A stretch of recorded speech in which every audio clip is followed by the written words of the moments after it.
한때 지상낙원으로 불렸던 사이판이 요즘 들어 날벼락을 맞았습니다. 20년 전만 해도 사이판은 꿈의 휴양지로 한국인들로 바글바글했었는데요. 에메랄드빛 바다와 산호초, 평균 26도에 달하는 따뜻한 날씨와 마나가 섬, 다이빙까지 모두 즐길 수 있는 휴양지였죠. 이 덕분에 1990년대에서 2010년대 초반까지는 한국인들의 신혼여행, 가족여행의 성지였습니다. 그러나 최근 사이판에 대해 들려오는 소식이 매우 충격적인데요. 사이판의 상징과도 같았던 하얏트 리젠시 사이판이 43년 만에 문을 닫았기 때문입니다. 객실 300여 개를 갖춘 대표 호텔이 폐업하면서 현지 관광업계는 엄청난 충격을 받았는데요.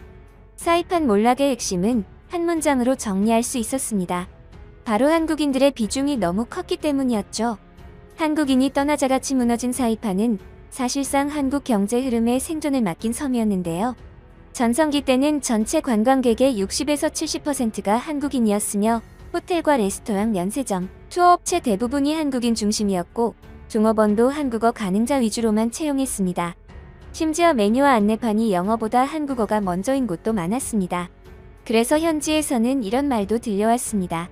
한국 비행기가 끊기면 섬도 멈춘다. 이게 결코 과장이 아니었던 것인데요. 한때 한국인 관광객들로 붐볐던 사이판의 가라판 거리는 여전히 텅 비어 있습니다. 영업을 한참이나 안 한 탓에 건물 내부는 텅텅 비어 있고 먼지가 두껍게 쌓여 있었는데요. 야릇한 마사지 가게와 띄엄띄엄 문을 연 바만이 옛날의 영광을 단신히 보여주는 듯했습니다. 게다가 폐허가 된 건물에는 주인이 버리고 간 듯한 들개들이 지저대 삭막함을 더했는데요. 사람은 보이지 않고 횡한 바람만이 쓸쓸하게 가라판 거리를 채우고 있었습니다. 예전에는 한국인 여행사들이 가라판 중심가에만 10곳 이상 몰려 있었지만 현재는 대부분 문을 닫아 임대 문의조차 없는 상태라고 합니다. 가장 눈길을 끈 것은 흉물스럽게 약탈당한 거대한 카지노 건물이었는데요. 이 건물을 보면 사이판의 현 상황이 어떤지 절실히 실감할 수 있었습니다. 이 카지노는 임페리얼 퍼시픽 리조트로 2017년 개장 당시 70개의 테이블 게임과 190대의 게임 기계를 갖추는 등 큰 규모를 자랑했었죠.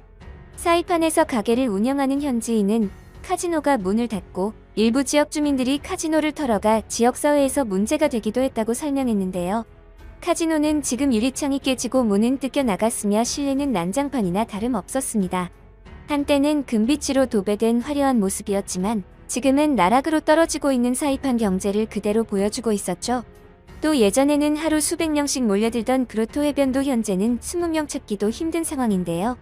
그로토 해변 일대에서 35년간 근무한 현지인은 예전엔 하루에 한국인 200에서 300명이 찾던 곳이 이제는 20명도 오지 않는다고 토로했습니다.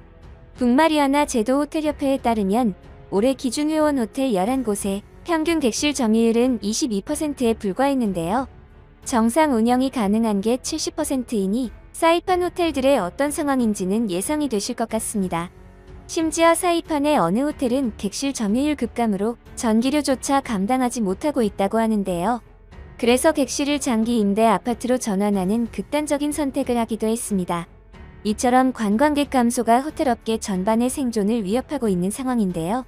27년간 한 호텔에서 근무했다는 직원은 폐업 이후 가족과 함께 미국 본토로 떠나게 됐습니다. 그는 눈물을 흘리며 현지 언론 인터뷰를 통해 관광산업이 급격히 위축되면서 사이판에 남은 사람들 대부분 섬을 떠났다. 한국인 관광객들이 줄면서 호텔부터 상가, 해양레저업까지 연쇄적으로 흔들리고 있다고 말했습니다. 사이판이 한국인 관광객을 놓치게 된 근본적인 계기는 바로 안전이었는데요. 몇 년 전 사이판에서는 초대형 태풍으로 1000여 명의 한국인이 고립되는 사태가 발생했습니다. 시간당 최대 풍속 290km의 강풍이 몰아치면서 사이판 공항은 건물 일부가 파손되고 지붕이 흔적도 없이 날아갈 정도로 강력한 위력의 태풍이었죠. 당시 워싱턴 포스트는 사이판을 강타한 태풍이 1935년 노동절 허리케인 이후 가장 강력한 폭풍이라고 전했습니다. 태풍 때문에 한국인 여성이 사망하고 한국인 여행객 1,700여 명은 대부분 현지에서 고립돼 고생을 한 것으로 전해집니다. 또 최근에는 한국인 대상 피격 사건까지 벌어지며 치안에 대한 불안감이 커졌는데요. 사이판에는 상주 영사관조차 없어 비상상황 시 대처가 어렵다는 점도 여행을 망설이게 했습니다. 사이판처럼 한국인 관광객에게 의존했다가 한 번에 몰락한 나라들은 꽤 많은데요. 그 대표적인 예가 바로 필리핀 앙헬레스입니다. 앙헬레스의 붕괴는 치안 악화와 경제 침체, 한국인 관광객 부재 등 복합적 요인이 누적된 결과로 볼 수 있는데요. 2000에서 2015년대만 해도 앙헬레스는 한국인 골프 여행과 어학 연수 중심으로 흥하던 지역이었습니다. 간판과 메뉴, 부동산 광고까지 전부 한국어로 도배가 되어 있어서 한국인 없는 날이 없는 도시로 불릴 정도였죠. 그런데 어느샌가부터 한국 내 골프 관광 인식이 악화되고 어학연수 수가 감소한 데 이어 코로나 직격탄을 맞으면서 한순간에 몰락하고 말았는데요. 특히 필리핀에서 일어나는 한국인 대상 강력범죄가 한국인들을 짐싸게 만들고 있습니다. 현재 앙헬레스는 거리 대부분이 가게가 대규모 폐업을 했고 특히 한국인을 대상으로 한 업소들이 60% 이상 정리된 상태인데요.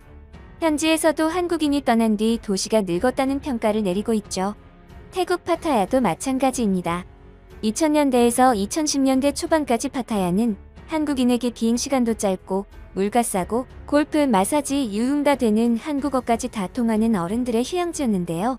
그런데 문제는 이 장점들이 시간이 지나면서 전부 단점으로 뒤집혔다는 겁니다. 파타야의 가장 치명적인 포인트는 워킹 스트리트, 밤문화, 남성 중심 관광으로 꼽을 수 있는데 이게 한때는 수요였지만 지금의 한국 사회에선 파타야 갔다 왔다는 말 자체가 설명해야 하는 여행이 돼버린 것이죠. 그래서 태국 정부는 아주 중요한 결정을 하기에 이르렀습니다. 바로 파타야의 색깔을 지우기 시작한 것인데요. 태국 정부는 파타야를 저급 유흥 도시에서 가족 단위 고급 휴양지로 바꾸려 했습니다. 이를 위해 유흥 단속을 강화하고 워킹 스트리트를 축소했으며 마사지, 바를 규제했죠. 야간 영업 제한까지 한 결과 기존주 고객층이 이탈하기 시작했고 새 이미지에 맞는 고급 관광객 유입에 대실패하게 됐는데요. 게다가 파타야의 바가지도 한국인 이탈에 한몫했습니다. 한식당이 넘쳐나는 데다 한국인에게만 바가지를 씌웠고 한국식 영업 관행을 그대로 이식했죠. 그러다 보니 한국인한테만 비싸다는 인식이 확산됐는데요. 이렇다 보니 한국인들은 해외까지 가서 한국식 스트레스 받는다고 생각했으며 이 시점부터 파타야는 편한 해외가 아닌 불편한 해외 한국이 돼버린 것입니다. 즉 파타야는 망한 게 아니라 한국 사회의 변화에서 탈락한 여행지라고 볼 수 있는데요.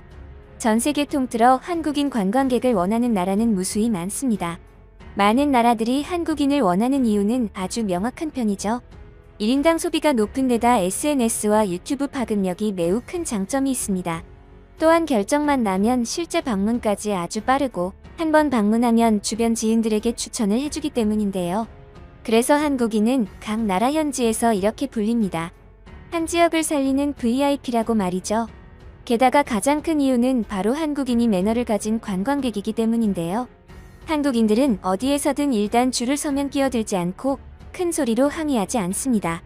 웬만하면 참고 넘어가는 데다 서로 알아서 처리하죠.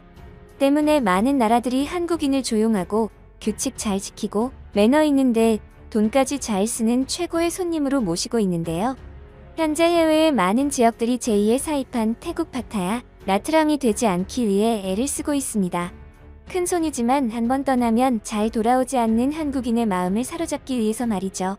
앞으로도 어딜 가든 사랑받는 한국인 여행객이 되길 바라면서 오늘 준비한 소식은 여기서 마치겠습니다. 시청해주셔서 감사합니다.